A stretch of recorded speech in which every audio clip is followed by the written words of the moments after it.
যে তুমি যদি দাদাকে ফোন করো, ফোন করে কথা বলে নাও, 30 তাহলে দাদার রাগটা মিটে যাবে। সেটাই আরে বলতে 200 চাইছিলাম। একটু কম, 30 টাকা। রাগ রাগ করে ক্ষতি হয়, রাগ করো না প্লিজ। তো আমি হালকা করে বলি, প্রত্যেকের যেটুকু ঝামেলা ফামেলা কিছু না, কাউকে আমি কিছু বলিনি। আর যেটুকু বলেছি সোশ্যাল নেটওয়ার্কে ওর ব্যবসায় যদি ক্ষতি হয় আমি সরি চেয়েছি, যে সরি, ও একটা ভাই হয়, ছোট ভাই, আমি ওনার সঙ্গে আমার কোনো কন্ট্রোভার্সি নেই। বাচ্চা ছেলে, ছোট ভাই হিসাবে আমি সেভাবেই বলেছি। যদি কিছু ভুল হয় তাকে সরি, তো সরি আমি সোশ্যাল নেটওয়ার্কেই বলে তো এটা অনেক দিন আগে করে দিই। তুমি আমি এখানে থেকে ফোন করো, ফোন করে আমাদের সাথে কথা বলো। কথা বলার কিছু নেই, তবে ওকে ফোন করতে বলো। আমি প্রচন্ড ব্যস্ত মানুষ এখন, মানে ফুরসত পাই না, এতটুকু টাইম নেই, বাট এটুকু বলো ওকে ফোন করতে। So thank you. আমি ওর সঙ্গে আমার কোনো নেই, মানে অ্যাকচুয়ালি ওর সঙ্গে তো আমার কোনো মানে এই নেই। আমি যাব খুব তাড়াতাড়ি, খুব তাড়াতাড়ি যাব। আমি হাবড়া গেলেই ওর দোকান ঘুরে আসবো, হাবড়া অশোকনগর গেলেই।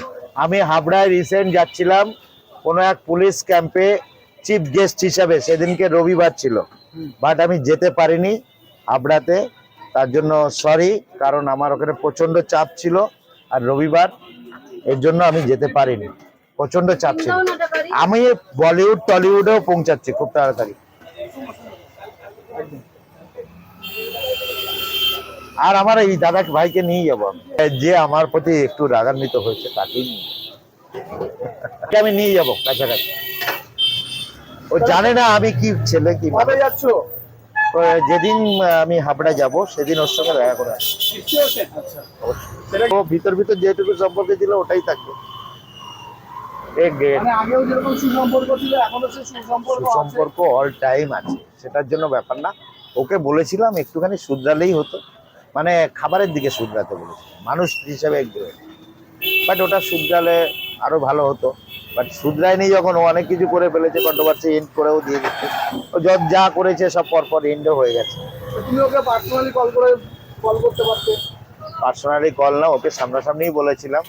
তারপরে তোমার বিভিন্নভাবে কোশ্চেন ফোশ্চেন যে এদিক ওদিক হয়ে যা বেরিয়ে গেছে, যা বলে দিয়েছি, এটা ব্যাপার। মানে সেদিনকে একটু ও যা ছিল বলে দিয়েছি। এরপরেও এরপরেও আমি ওকে নিয়ে যাব, ওকে আমি খুব তাড়াতাড়ি এদিক ওদিক। ও অনেকে ও মনে করছে যে এখানে ওখানে অরুণদা আসলে আরো ঝামেলা, সো নো।